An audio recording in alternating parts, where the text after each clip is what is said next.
Welcome to Pub Sports Radio and Ian Cameron's Football Frenzy for Thursday, December 24th, Christmas Eve.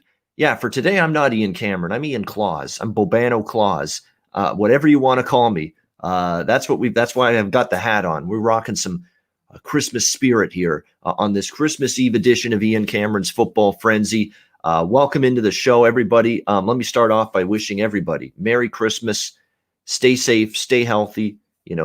Cherish your family and friends even more than normal. I mean, if there's ever a year to not take the people that are closest to you for granted, this is that year. With all the shit that's gone down, with all the struggles that obviously we've all managed to go throughout the course of the year, this is the time where you want to say, you know what? I'm even more grateful that I've got people that I care about and people that care about me in my inner circle on a day in, day out basis. So again, cherish the people that are closest to you at a time like this. Enjoy the holiday season and cash some tickets in the process. Will you please try to do that as well? Try to get some winners as well. And that's what we're going to try to do here on the NFL Football Frenzy right here, getting you ready for week 16. Hard to believe. Really is that, we have 2 weeks left in the NFL regular season. This is going to be an abbreviated show. I mean, I've still got freaking errands to run, like a day before I meet up with family and relatives and all that stuff. I've still got to get a couple people in my family some gifts, as hard as that is to believe. So that's got to be done this afternoon. So I'm going to be going a little bit quicker today. It's going to be a couple sentences on each game, give you my lean, my bet on each NFL game on the card this week, and then we'll move on. And I know that's difficult for me because I'm as long-winded with my analysis as anyone out there. Probably the only one that would compare to me is, and this is a man that I've got an incredible respect for. I worked alongside him and a bunch of other handicappers during my sports memo days, which were from 2012 to 2018 before I started on my own. And one of the people that I think, and because I want to give you great analysis, in-depth analysis, and the person that I think is in that category with me in terms of just really breaking down a game extensively, someone I worked with at Sports Memo for 6 years, and that's Rob Vino. Rob Vino is, in terms of analysis and breaking down a game, he won't leave any stone unturned. He can analyze a game incredibly well, gives you excellent little insights and tidbits to specific matchups, and that's kind of, I guess, the best comparison to when I break down a game. It's Rob Vino, and he is also one of the real gentlemen, nicest people you'll ever see in this betting and handicapping industry. So always have loved, respected, and considered Rob Vino a friend. So that's definitely, I think, the one person that would, compare to, I guess, the length of my analysis, which, as you can tell right now, is very long because I'm going on and on and on here. All right, let's get into it. We have a Christmas Day game coming up here in the NFL on Week 16. Tomorrow, Friday, December 25th, Minnesota Vikings, New Orleans Saints. We've got New Orleans 7-point favorites at home, 50.5 the total in this game. I could only back the Saints here, and I don't know if I want to lay 7, but I'll absolutely have the Saints in some 6-point teasers this week. I don't think they lose this game straight up. I don't. And for the Minnesota Vikings, that's now 2 frustrating losses in a row, out of the playoffs officially now. The frustrating loss against Tampa Bay where they had chances. They got the ball into the Bucs side of the field, into the red zone multiple times, come away with very little on the scoreboard, mostly thanks to Dan Bailey just having one of those nightmare days in terms of kicking field goals and extra points, but just too many points left on the board, left off the board by this Minnesota offense in that game. And then last week, their offense was pretty solid for the most part, but they couldn't stop Mitch Trubisky and the Chicago Bears offense. A really disheartening performance from Minnesota last week in that game. So you really wonder how much, enthusiasm there is, just incentive to go out there, finish strong. And for the New Orleans Saints now, you would think after back-to-back losses now, which snapped a 9-game winning streak, losing to Philadelphia a couple weeks ago, which was a little bit of a down spot for them. And then, of course, the loss to Kansas City. Really no shame in ever losing to the Chiefs. But nevertheless, it's 2 losses in a row. You're trying to maintain this battle with Green Bay for the number 1 overall seed in the NFC These are not games you can afford to fritter away at this stage of the campaign if you're the New Orleans Saints. So I'd expect them to really come out strong, ready to go in this game. I'm still leery of laying a full touchdown because, there is still some offensive capability with this Minnesota team with Cook and with Cousins and with Thielen and with Jefferson in the receiving core as well. So I don't know if I want to lay 7, but it's definitely a lean for me in that direction toward New Orleans because I could see this game getting away from Minnesota late, particularly in the second half. It might hang for a first half, but I think New Orleans could grab control of this game gradually as we go along.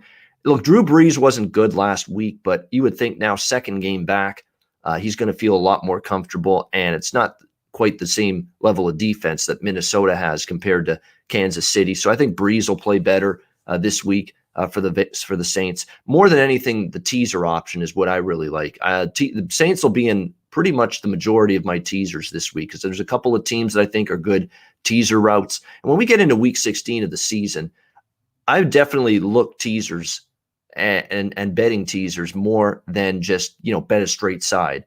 Like maybe in week 4, I'd lay the 7 here with New Orleans and avoid the teaser. But these late season situations, they can be a little bit trickier here in this one's or in games like this. So I would just rather trust the New Orleans Saints to win the game straight up for me. So I think New Orleans in a teaser is good.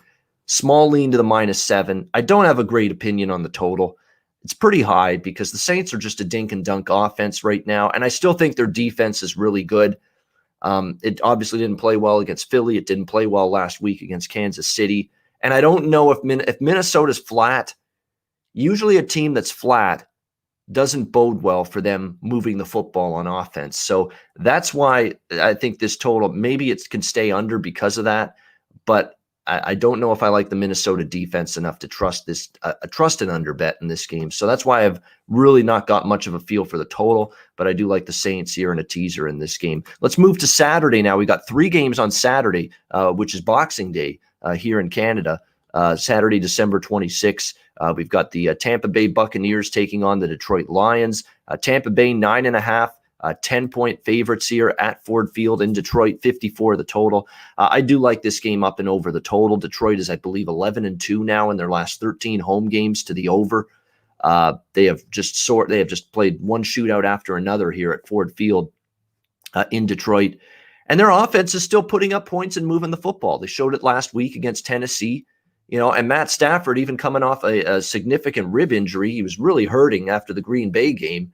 In fact, he went out there and played last week and played as well as he did against the Tennessee Titans. You got to give him a lot of credit for that, for a team, once again, a Lions team not going anywhere. Matt Stafford still tough, showing you, hey, I'm a team player. I still want to be out there.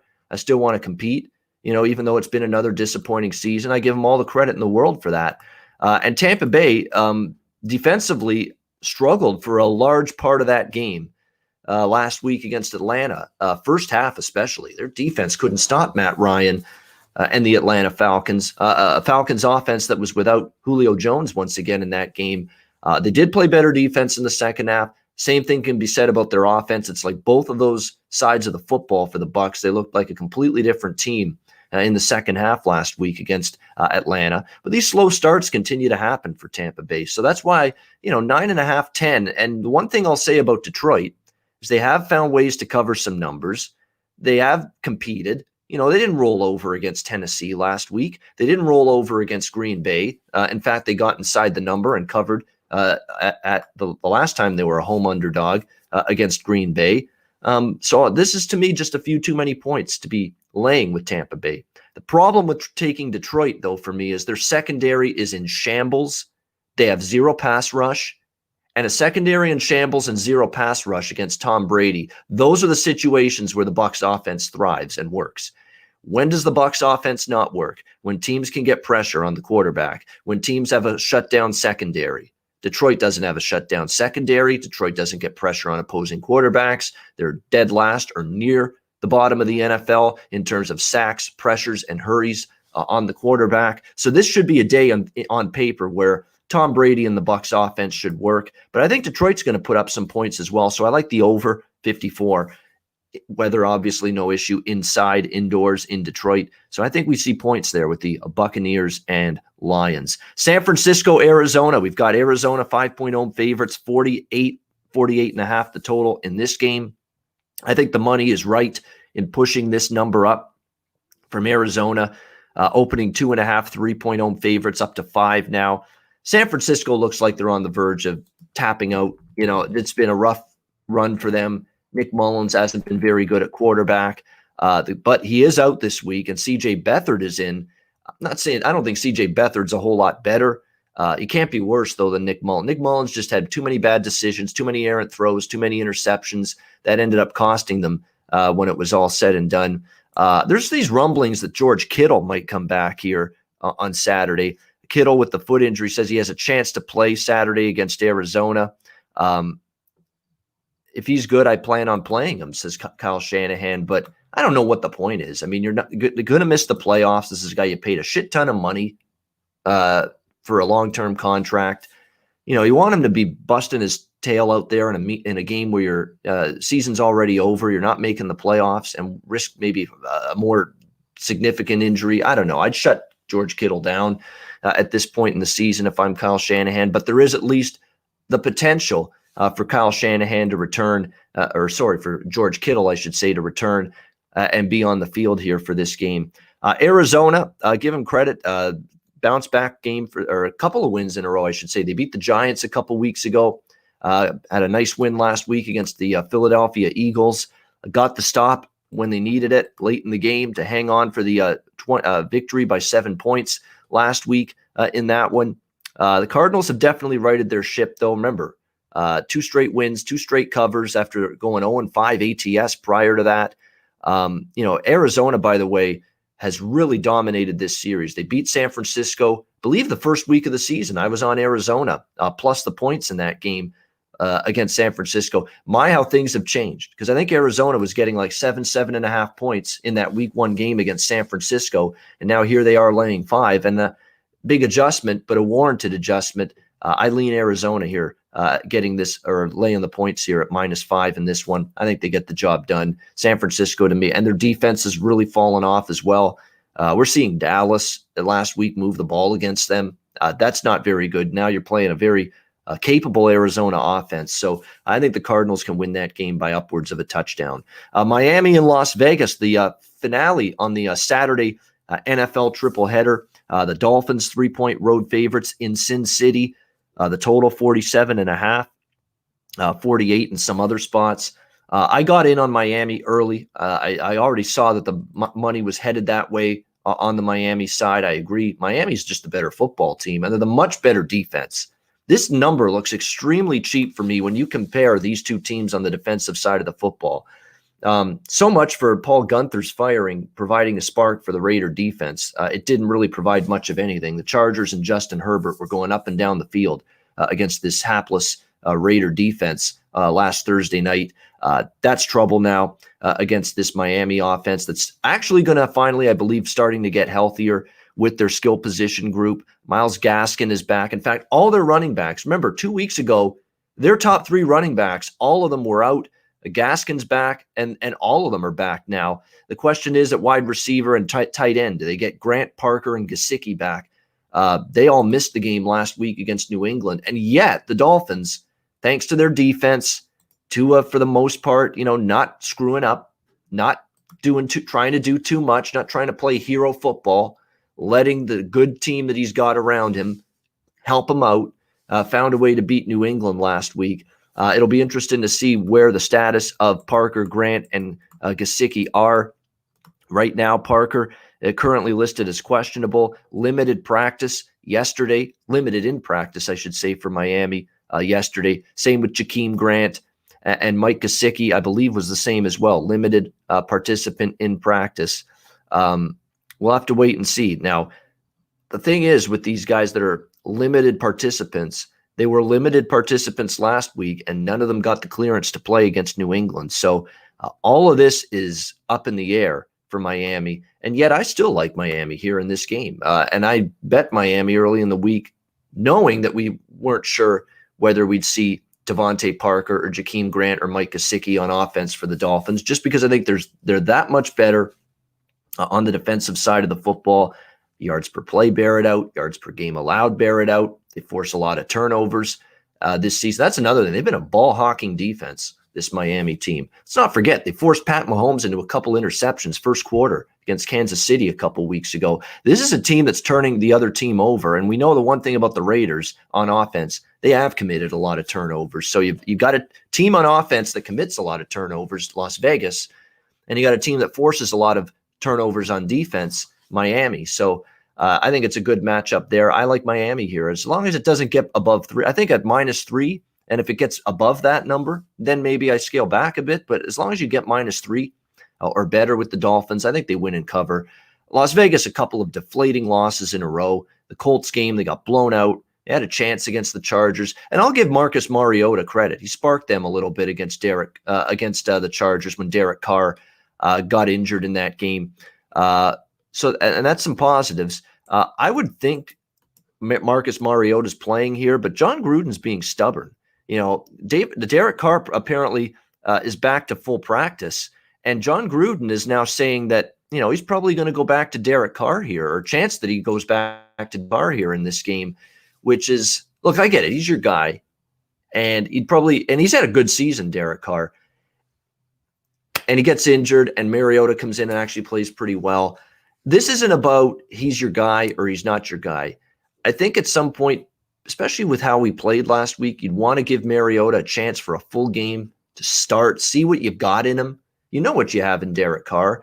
You're out of the playoffs now. I don't think it's the worst thing in the world for John Gruden to say, let's give Mariota the start here. But it's kind of sounding like now that he might be going back to Derek Carr, because Derek Carr is practicing in full, and you know how tight John Gruden and Derek Carr have been. I mean, it is. So I would honestly, at this point, it's not confirmed, but at this point, I would expect maybe Derek Carr to be in at quarterback.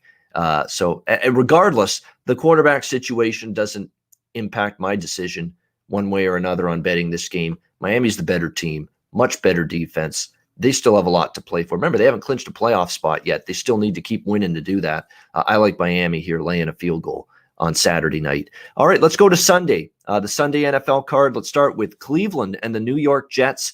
The Cleveland Browns, 9.5, 10-point road favorites, 47.5 the total. I think the Jets are one and done, as in they got their win to avoid the winless season.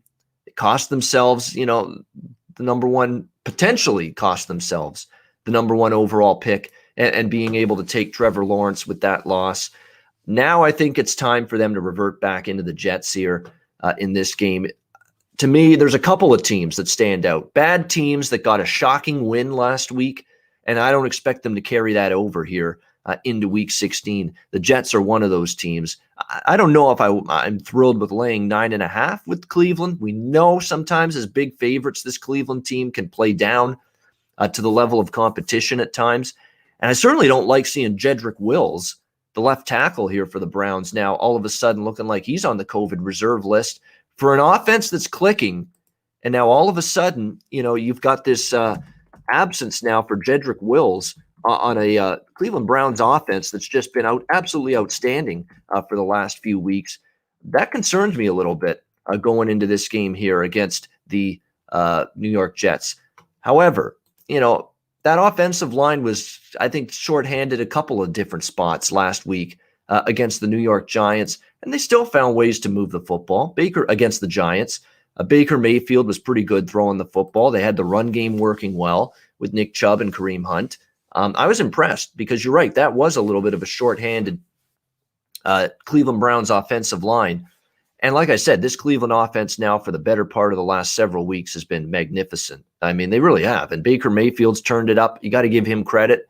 He has shown now an ability that, hey, if you need me to throw the football to win games, then I can do it. By the way, you want a good stat for this game?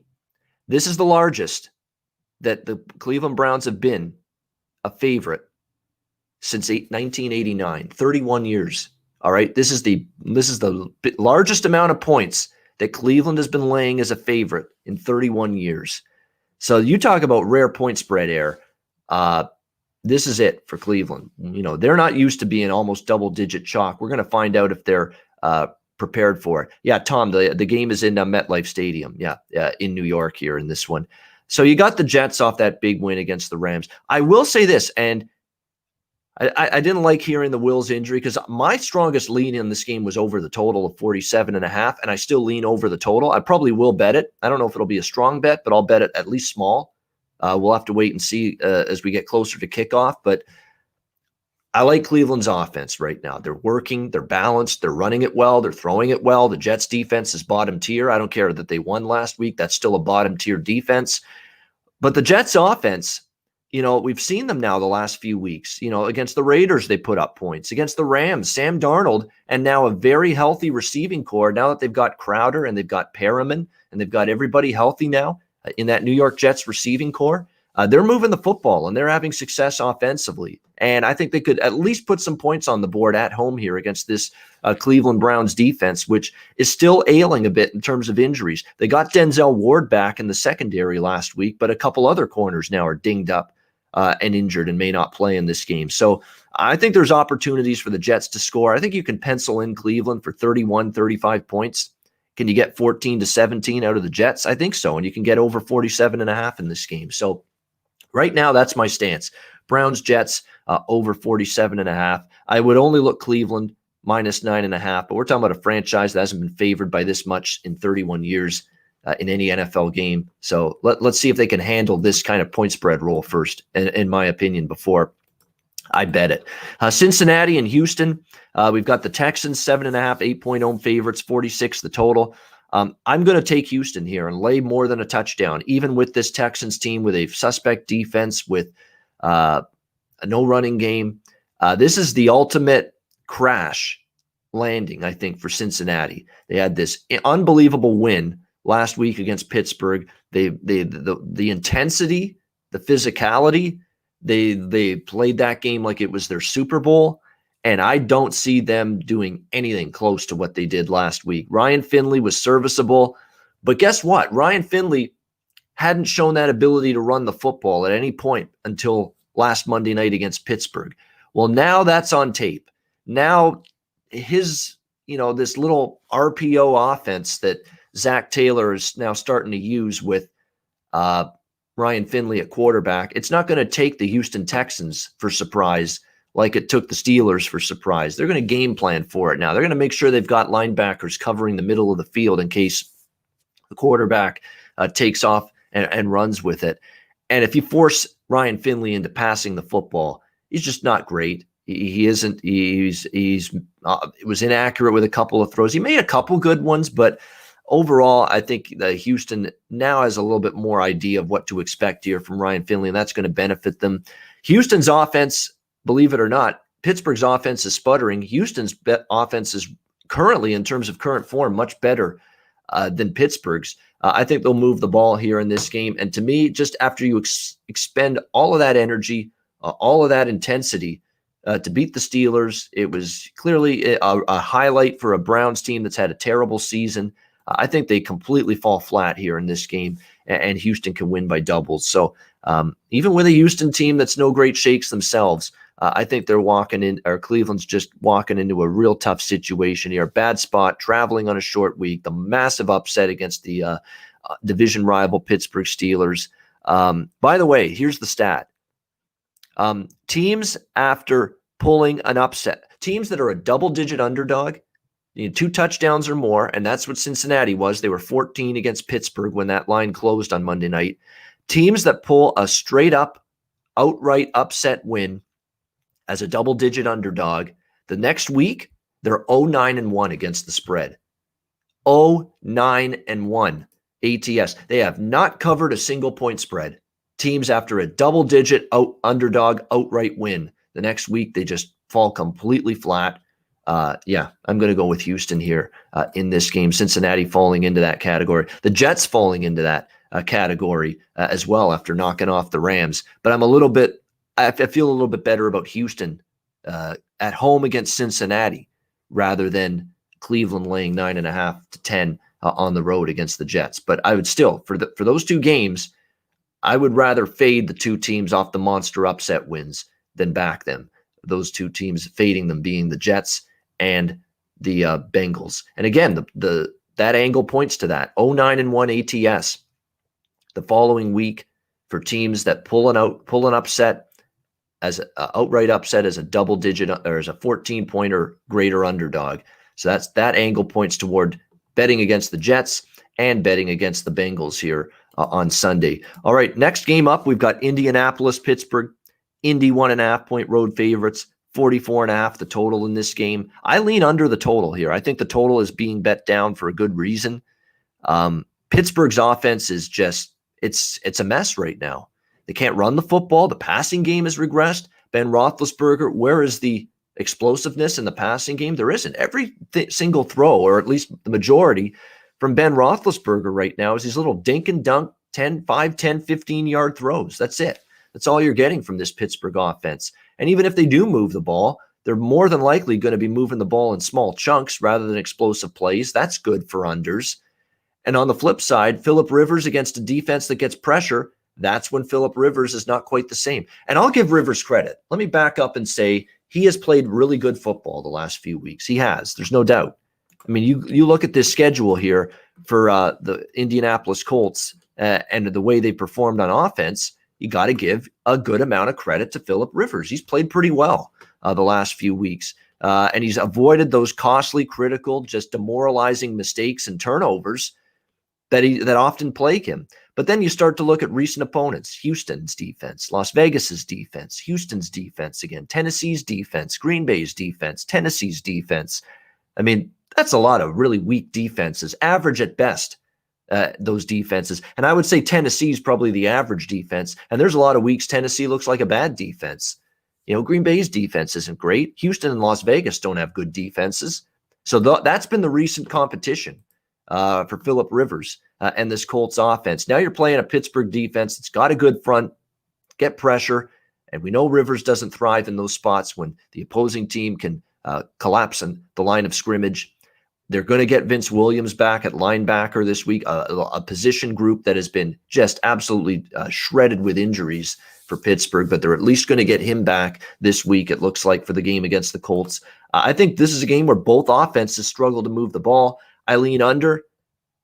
I feel like we're waiting for Pittsburgh bounce back spot. I was foolish enough to think laying the 13-14 with them was a good bet Monday night. So I feel almost gun shy to trust Pittsburgh again right now with the way they're playing. And Colts are winning games right now. Steelers aren't. But I get the sense the Steelers are going to at least hang in there. I think I would lean Colts, but I think I feel better about maybe the Steelers and a 6-point teaser. Like I say, I've got a bunch of 6-point teasers this week. I do think Pittsburgh is a feasible 6-point teaser option here. You could get them up to +7.5 or +8 on a 6-point teaser, because I don't think they're going to lose by more than a touchdown. I'm absolutely stunned if that happens here, especially at home with 3 straight losses now for the Steelers. So I think they're a pretty solid teaser option. Pittsburgh up to 7.5, 8. And I also like under the total 45 when it comes to the Colts and Steelers. Bears and Jaguars. We've got Chicago 7.5-point road favorites, 47 the total.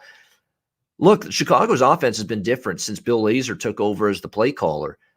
We're seeing this offense now with schemes and formations that fit Mitch Trubisky, play calling that fits him, that's allowing him to get outside the pocket, scramble a bit, run with the football.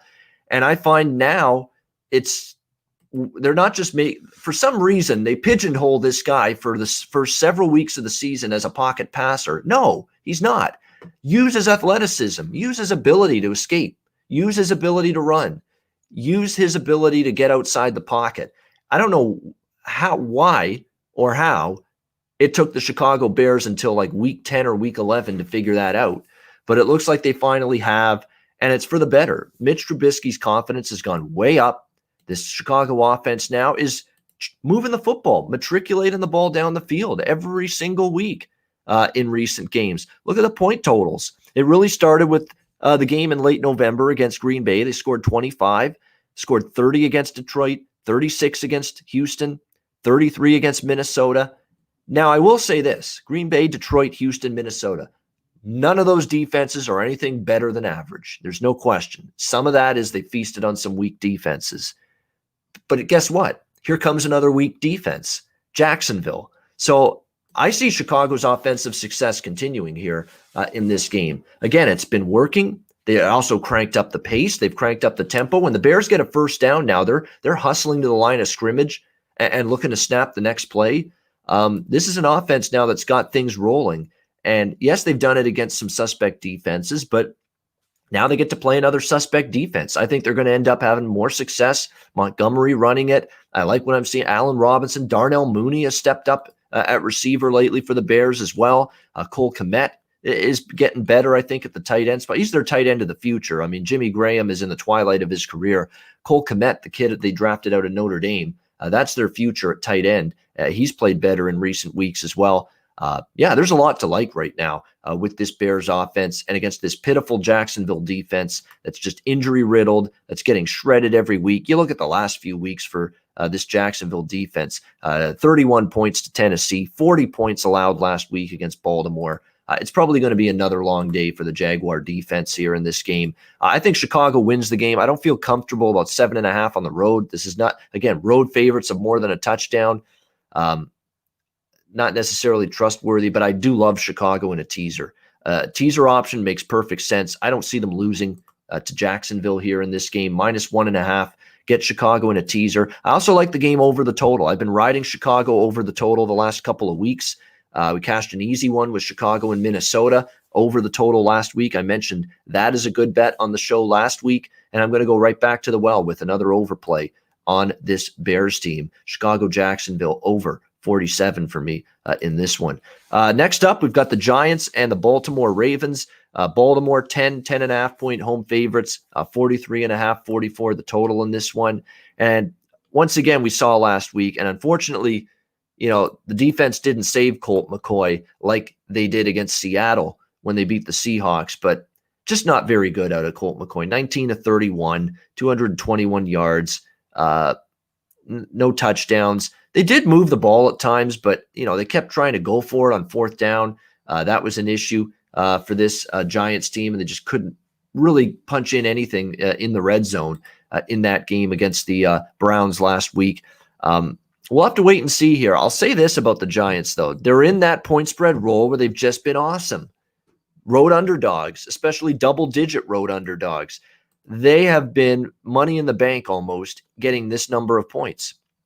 They have been. They've been absolutely magnificent as a road underdog. 6-0 ATS as a road underdog this year, the Giants. I for that reason alone, I'm not going against the Giants here, but they're playing a Baltimore team potentially that's peaking at the right time. Baltimore's playing their best football right now. 4 straight games they've covered. Last week against the Jaguars, coming off the huge emotional roller coaster game against Cleveland that they felt that they pulled out with a close win in that one. The fact that they came back and just pummeled Jacksonville the way they did, 40-14 in a tricky spot after an emotional, exhausting game against Cleveland on Monday Night Football. That was impressive out of the Ravens. Lamar Jackson's got it going with the run game. J.K. Dobbins as well. Mark Andrews being back has made a difference because clearly that's the best and biggest option at receiver that or in the passing game that Lamar Jackson has. So this Baltimore team is finally getting healthier. They're getting over all the issues they had with COVID-19. They're playing their best football of the season. It's tough to go step in their way right now with the way they're playing, but you can't deny the Giants 6-0 ATS as an underdog. I worry about Colt McCoy, though, in this game. If he has to play again against this Ravens defense, it could be tough sledding for him. Daniel Jones, very, very shaky at best in terms of whether he's able to return for the Giants. He was limited at practice with those combo ankle hamstring injuries. So I don't want to hold my breath on Daniel Jones being back at quarterback for this game for the New York Giants. So it's a pass for me right now. Baltimore's not a team I have any rush to go against. Giants, though, as road underdogs have been money in the bank this year. So kind of conflicting arguments for me. So for now, it's a pass for me with the Giants and the Ravens. Happy Merry Christmas, by the way, to Michael Hunter. I just noticed that now. Wishing a Merry Christmas. Thank you very much. I appreciate that. That means the world to me, saying enjoy your content. Yes, I'm glad. That's why I do it. I have fun. I enjoy it. It helps me out, believe it or not. I feel better about the card. I feel better about my own wagers after talking them out like this on this Ian Cameron's Football Frenzy show every week. So thank you for that, Michael. Merry Christmas to you and yours as well. Stay safe, stay healthy. Sabino in the chat, Hawaii versus Houston. Yeah, I like Hawaii in the over in that game. Hawaii's been pretty good in the one time they were double-digit dogs. They covered against Boise State. They're not double-digit dogs anymore. A lot of money's come in on them. Houston's got a couple guys opting out, sitting out for this game. I think Hawaii will move the ball with Siobhan Cordero and that offense, which is very balanced. Houston's defense, nothing to write home about. But Clayton Tune and the offense can probably put up some points. So I went with Hawaii and over the total in that game, the New Mexico Bowl coming up on Christmas Eve later today. All right, let's keep on moving. Atlanta, Kansas City. We've got the Chiefs 10.5-point home favorites, 53.5 to 54 the total in this game. I would certainly lean to the over. Atlanta's not going to stop Kansas City in this game. Once Tampa Bay's offense figured out the Falcon defense last week, it was up and down the field for Brady and the Bucs that entire second half against Atlanta. That's trouble against Patrick Mahomes and this Chiefs offense. Still trying to nail down the AFC number one seed in the process. Atlanta, when you look at it, really, really tough loss. I worry a little bit about how they'll respond. Kansas City's not exactly been great as double-digit favorites lately. They've had a couple missteps, couple non-covers, laying these points when they've been more than a touchdown favorite lately. But I don't want Atlanta here in this game. It would be a lean to Kansas City and a lean to the over. I haven't bet it yet, may not. But I lean Kansas City, lean over the total in that one. All right, we're down to the late games and then the Sunday night and Monday night game as we'll get through the last 5 games on the NFL slate for Week 16. Denver Broncos, LA Chargers. We've got the Chargers 3-point road favorites in this game. Total 48.5, 49 across the board. I should say we have 6 games left, I should say, on this NFL rundown. I can't lay 3 with the Chargers, but I'm not taking Denver. Denver is just too banged up on defense, too banged up. You saw it last week. They have no cornerbacks. They really don't. Their secondary is completely and utterly ravaged by injuries. Bryce Callahan, A.J. Boye, I don't think they're getting either of those two guys back this week either. They're continued to lose a couple more in that secondary to the Bills last week. And you saw what Buffalo did. They just picked apart Denver in the passing game last week. Vic Fangio just doesn't have a defense that's healthy right now. And that's a concern because the Chargers under Justin Herbert can move the football. There's no question. Unfortunately for the Chargers, looks like Joey Bosa may be out again for this game. And he's really the one person you notice consistently on this defense, which has really not played all that well this season for the LA Chargers. So that's a concern. The Chargers blew a huge lead against Denver earlier this season. They'll be wanting to bounce back and atone for that.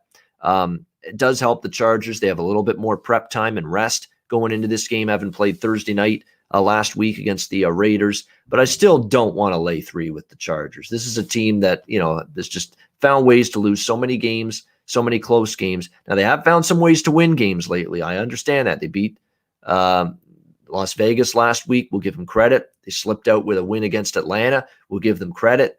But again, those games were down to the wire. They barely won. And if they barely win this game, they still may not cover because they're laying a full field goal here in this game. So it's tough from a side perspective, in my opinion. I think the Chargers win, but I just don't feel completely comfortable laying 3 with them. I don't want Denver. I do want the over here in this game. I think the over is a good bet. Is worth going in that direction. It's down to 48.5. We saw the Bills, I think, come close to exceeding that point total all by themselves last week against the Broncos injury-riddled secondary. I think the Chargers are more than capable of doing similar damage here in this game against this Denver depleted defense, which, again, is just absolutely ravaged with key personnel missing in that secondary. Again, they gave up 48 points to the Bills last week. Bills almost got over this total by themselves. I like the over here. I think we'll see points. Denver taking on the LA Chargers. Next up, we've got Carolina and Washington. The Washington football team A 2.5-point home favorite, 44 the total. Dwayne Haskins, of course, acting a fool with his reckless, silly behavior. But he is probably going to start in this game, Ron. That's the funny thing. I mean, that's, still going to start the guy, even though he's doing all this stuff off the field in the middle of a pandemic. But nevertheless, Ron Rivera said they're going to fine him. They're going to take away his captaincy, but that's all right. He'll play, though, on Sunday. But I think it's because they have no choice. I mean, Washington's got cluster injuries at quarterback. It doesn't look like Alex Smith is going to be ready to return for this game. Last I checked, which means they're pretty much boxed into a corner here where they pretty much have to go with Dwayne Haskins again at quarterback. The latest on Alex Smith right now is apparently he threw some passes to receivers and drills earlier today. He's progressing, no question. He's increasing his workload, but, not really on. And Dwayne Haskins is still getting all the reps with the first team offense. So to me, it's going to be Haskins again, in my opinion, at quarterback. And let's be honest, Dwayne Haskins wasn't great last week again. I know Washington did cover last week. They only lost by 5, but to me, still not really a quarterback I fully trust here. I agree with Czar. He just said it. Haskins' footwork is not, I agree. Haskins' footwork is not really good right now. Making mistakes. Yeah, Washington's a dead nuts under team right now. There's no question. Unfortunately, Carolina has been a pretty good over team, and they have a terrible defense, Carolina. But still, you look at Carolina's defense, even though it's been bad, and it has been. I mean, it's been a rough year on the defensive side of the football, a rebuilt defense for Matt Rule, and it's been tough to work with it this year and see improvement. But you look at some of their recent performances, Tampa Bay, Kansas City, Minnesota, Detroit, Green Bay. I mean, they face some pretty good offenses. Washington with Dwayne Haskins is not what I call a great offense right now. Not at all. So I do lean under the total here. And by the way, Washington is on a pretty good run of unders themselves, 4-1 to the under in their last 5 games. I think that continues here. I would look under the total. I like Teddy Bridgewater, and certainly the Carolina offense is superior than their defense, but I think even for Teddy Bridgewater and the Panthers, and still without Christian McCaffrey, it looks like, at running back, it's going to be a little bit tough sledding against this Washington team. Carolina's offensive line, too, at times has been prone to giving up sacks against elite defensive fronts, and they're going to play one here with this Washington team. They can certainly get after the quarterback, so I would definitely lean a little bit under the total here in this one. I can't lay points with Dwayne Haskins in Washington, even though they're the better of these two teams. So it's a pass on the side, a lean to the under for me, under 44. All right, next up, we've got the Rams and the Seahawks. Great divisional battle here in the NFC West. Seattle, 1.5-point home favorites, 47.5 the total in this game. I like the Rams here. Bounce back spot. Obviously, people are going to be souring on this team after an embarrassing loss to the Jets last week. But they have done extremely well head-to-head against the Seattle Seahawks. Sean McVay's consistently gotten the better of this Seattle Seahawks team. The Rams won the earlier meeting this year, 23-16. They've won 5 of the last 6 head-to-head against the Seahawks. The Rams have done well against this Seattle team. I fully expect Sean McVay to bounce back, Jared Goff to bounce back. I know it's in Seattle, but again, no fans this year. I think they're going to play much better. I think they're going to get pressure here on Russell Wilson. Let's not forget that defensive front, Aaron Donald, Malcolm Floyd and company, they ended up just blowing up the line of scrimmage. They frustrated Russell Wilson like very few teams have been able to do this year. I think that continues here in this game. Again, a lot of people are going to jump off the Rams bandwagon. The Rams they're not a true elite team. They lost to the Jets. Watch them go out there now Sunday in Seattle and play probably one of their best games of the year. And by the way, the Rams have not dropped 2 games in a row yet this season. They have not lost 2 consecutive games yet this season, this Rams team. And pretty good performances off a loss. They lost at Buffalo, bounced back to beat the Giants. They lost at San Francisco. They beat the Bears in their next game 24-10, lost at Miami, bounced back to beat this Seattle team 23-16. They lost at home to San Francisco, came back the next week and beat Arizona on the road 38-28. So this has been a consistent bounce back team, the Rams, after a loss. I think it happens again here. I like the LA Rams getting the small underdog spot, plus 1.5 against Seattle. Philadelphia, Dallas. We've got the Eagles, 2.5-point road favorites in Big D, total 49.5 in this game. All right, let's pump the brakes here. Timeout on this Dallas. Anybody thinking that Dallas might be back on track after 2 straight wins. You beat Cincinnati, who turned the ball over like 5 or 6 times in that game, 30-7. You beat San Francisco 41-33. They turned the ball over a bunch. Oh, and they had Nick Mullins at quarterback, who's been nothing short of awful for the last few weeks. So those are the 2 wins for Dallas. Good on you. Let's see if you can win this game. I don't think they will.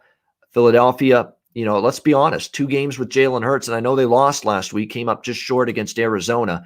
But you look at the difference in intensity, focus, execution on offense. Now all of a sudden the offensive line is run blocking, pass protecting, giving Jalen Hurts a chance. They have new life. 401 total yards last week and 4 touchdowns, even though they fell short on the scoreboard. This is a Philadelphia team that has got their offense going here a little bit going into this game. I think they're going to be able to put up points here against this Dallas. This Dallas defense still stinks. Okay, it isn't any better. I know they only held Cincy to 7, but Cincinnati's an inept offense. And let's not forget San Francisco. Once they got that offense going, Dallas wasn't stopping them. Remember, let's not forget in that game last week, the 49ers still end up scoring 33 points against that Dallas defense. I think Jalen Hurts and the Eagles offense is going to be capable of doing some damage here in this game. And for as much as I trashed the offensive line and the skill position talent of the Eagles earlier this season, they're all of a sudden, both of them, the skill position group and the O-line, they're stepping up since Jalen Hurts has taken over, and they're playing much better. I think they move the ball here against Philly. I think they win the game. I don't mind laying 2.5 here with the Eagles. And I also like the over in this game. I've been looking toward my best bet last week in the NFL was for the subscribers was Philly, Arizona over the total. It almost went over the total in the first half. Philadelphia, to me, now more of an over team with their offense improved and with this defense just riddled with injuries, especially in the secondary. Last week, they had no Darius Slay. They had no Rodney McLeod. I think another corner got injured in that game as well for the Eagles and had to leave the game against Arizona. That secondary is a pretty solid mash unit right now for the Eagles. And that's why, Andy Dalton is, some days he's good, some days he's not good, but he's still got a pretty good receiving core. Amari Cooper, Michael Gallup, CeeDee Lamb, guys that can torch potentially a depleted, injury-riddled secondary like the Philadelphia Eagles currently have. So I could see Dallas scoring. I definitely see Philly scoring in this game. We go over 49.5. I think that total is worth a look. And I think Philadelphia pulls out the victory as well. As small 2.5 point road favorites in this one. Tennessee and Green Bay now as we go to Sunday Night Football. Green Bay 3.5 point home favorites, 55.5 the total in this game. Tennessee as an underdog is the way I would lean here in this game. I agree with the line move down. Tennessee, I don't love laying points with them, but you get this offense and the matchup advantages they should have in this game. Green Bay can't stop the run. Well, now you got to face a guy that against run defenses that are every bit as bad as yours has rushed for 200 yards in some of those games. Think about the Jacksonville game. Derrick Henry just running amok against the Jaguars. Packers still can't stop the run. That's their dirty little secret. That's the elephant in the room when it comes to the Green Bay Packers. Yeah, they have Aaron Rodgers. Yeah, they have a good defense, or a great offense, I should say. And yes, their defense up front from a pass rushing standpoint can get pressure, but they cannot stop the run. And that is probably going to end up being what hurts them at some point during their playoff run. And Tennessee is definitely very well equipped to punish this very, very weak suspect, the Green Bay run defense here in this game. I like Tennessee plus the points. And how could you not go with over the total? I mean, it's just week in, week out. I've been on Tennessee over the total. It hasn't won every single week, but damn, it's won more than it's lost betting Tennessee over the total every single week. This is an incredible run. This year alone, they're 10-3-1 to the over this season, Tennessee. I believe the long-term run with them over the total is now 24-4 or 25-4 in their last 29 games to the over. They have been over machines, It doesn't matter when the total's been in the 50s. They've still had their games go over the total. Look at these recent games for Tennessee. 53.5 total against Detroit, 71 points. We had a 54-point total against Cleveland, 76 points. 51.5 total against Indy, 71 points. 50.5 total against Baltimore, 54 points. Like these games, even in the 50s, they're getting up and over the total. The one that stayed under was Jacksonville. And again, the game got away from Jacksonville. They struggled. They had the quarterback got replaced in that game. And Tennessee was coming off the bad loss to Cleveland, or the loss where they didn't play well early in the game, and they were focused defensively. That's the only time we've seen Tennessee stay under the total in their last several games. So I definitely like Tennessee plus points here, and I like over the total. It's a high number. I get it. 56, 55.5.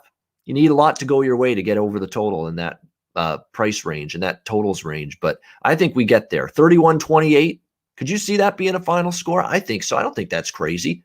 31-28 for either of these two teams. You get 59 points. Very well within the realm of possibility in my mind. So I like the Titans. I like over the total for Sunday Night Football. We wrap it up. Final game, Monday Night Football. This is the last Monday Night Football game of the year as well, because they never have a Monday Night Football game in Week 17. So this is it for Monday Night Football with this game. Buffalo Bills, New England Patriots. We've got the Bills, 7-point road favorites, 46 the total in this game. A lot of money's come in on the Bills. They opened 4.5. They're up to 7 now. They did clinch the division. So you worry a little bit, after clinching the division against Denver, that might be a little bit of a hangover. I don't know about that. This is New England. This is a team that has just dummied them and dominated them for years. They have a chance to really, pay this New England team back, and for all the years of domination. I think Buffalo, even though they won the division last week with that win against the Broncos, I still think they want to go out there and win this game. They could still get the number 2 seed in the AFC, which would obviously give them a bye to the divisional round, and home field in that divisional playoff game. So there is still something there for the Bills to shoot for. And I think because they're just lining up on the other side of the New England Patriots, you're not going to see this team just mail it in because they won the division last week. I think this team wants to keep building momentum for the playoffs. They have been outstanding coming out of their bye week. Remember, we had questions about the Bills going into their bye week. They had the bye week, and prior to the bye week, they had the tough loss against Arizona. They, barely beat New England. They barely beat the Jets. They lost to Kansas City and Tennessee. And we were starting to wonder, is this Bills team just maybe a good team, not really a true AFC/Super Bowl contender? Well, they've looked like an AFC/Super Bowl contender since the bye week. Very impressive win against the Chargers. Controlled the flow of that game. Went to San Francisco or Arizona to play San Francisco. Dominated the Niners in that game. Dominated Pittsburgh.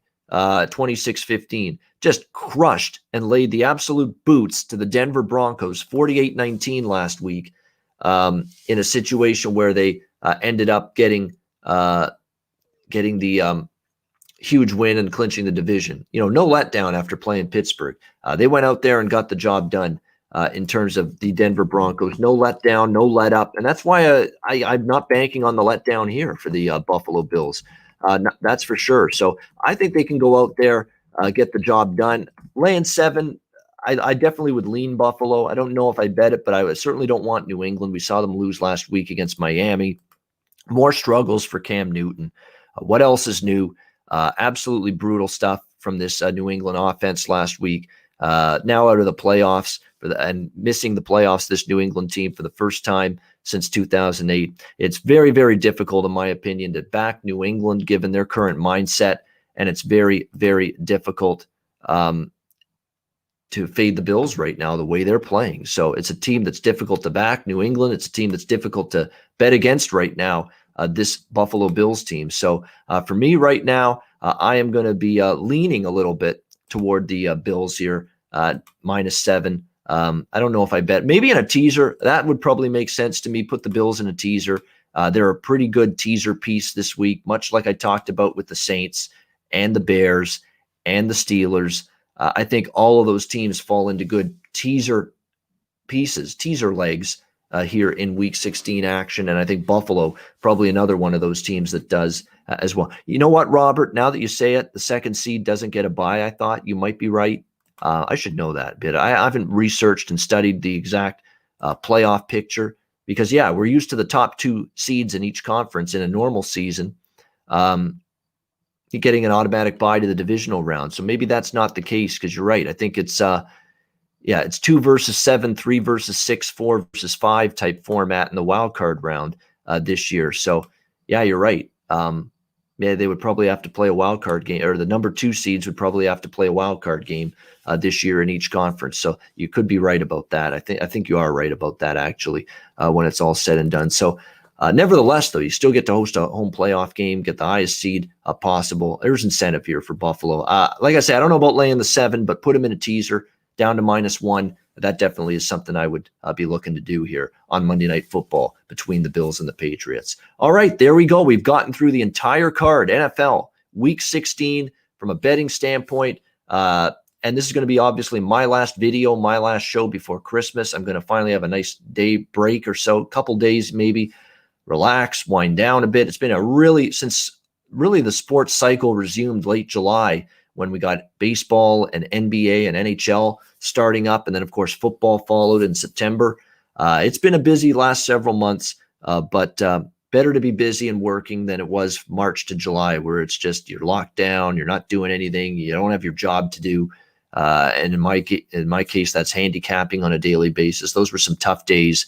I'm glad work fulfills me. It gives me excitement, energy. And I always, every day, when I'm handicapping a card, I'm filled with hope that it's going to be a good day. So it's great to have sports. It's great to have be able to do this show. Thanks to Pub Sports Radio. It's been a great year of content that I've been able to do for them. And we're doing a lot more now. We're doing more live shows on this channel. Keep supporting Pub Sports Radio. We have got great people working in this channel, live betting shows. Go on down the list. Everybody that's associated and contributes to this channel. We've got some great people working, doing shows, doing videos on this channel. Informative, knowledgeable, funny. We throw in a little humor, entertainment as well. That's what it's all about. And trying to grow something here with Pub Sports Radio. And I think it's going to be a very, very fun and exciting 2021 coming up here for this channel. Hopefully for all of us as people, as bettors within our own lives, our families. Let's be hopeful that 2021 is better than 2020. I don't think it's a very difficult bar to hurdle over when it comes to trying to be better than 2020 was. But nevertheless, it's been fun. We're still going to keep doing Ian Cameron's Football Frenzy every Thursday until the end of the NFL season, right through until the Super Bowl. That Super Bowl show, the Thursday before the Super Bowl, that show is going to be fun because I'm absolutely going to make a point of it to break down a slew of props in that for the Super Bowl show that we do on the Thursday before the Super Bowl, because I actually bet way more on the props than I do the actual side and total every year when it comes to the Super Bowl. So I'm looking forward to that show in particular. Billy, Robert, Victor, Andrew, the Czar, everybody in the chat, Gerald Jones, Sabino, Tom, Michael, everybody that's in that 17 Clipper, everybody in the chat. Before I sign off, Merry Christmas, Happy New Year, all the best in 2021. Thanks for tuning in. Keep on supporting the channel. We have great shows morning, noon, and night on this Pub Sports Radio YouTube channel. And I think we've got even bigger and better things to come in 2021. Thanks to everyone. Merry Christmas to you and yours. Stay safe. Stay healthy. Thanks for watching another edition of Pub Sports Radio, Ian Cameron's Football Frenzy. Merry Christmas. We'll be back next Thursday, same time, 1 p.m. Eastern Time, with another edition of Ian Cameron's Football Frenzy. Enjoy the games and good luck this weekend. Merry Christmas, everybody. Take care.